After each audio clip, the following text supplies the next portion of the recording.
His video shows you how to service your Genie robotic mower.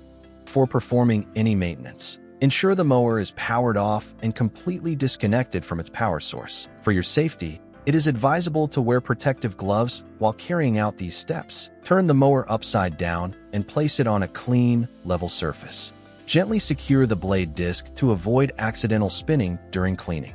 Use a Phillips head screwdriver to remove the screws and blades to reduce the risk of injury. Remove the blade disc to check if the gap is clogged with grass. Use a soft brush to clean the blade disc and motor gaps, removing any debris or buildup. Rinse the blade disc with a gentle stream of water. Avoid using high-pressure water and try not to spray directly into the shell gaps, such as here and here. Dry the mower using a clean towel to prevent corrosion or moisture-related issues. Next, reinstall the blades. If the current ones show signs of wear, either flip them for continued use or install new ones.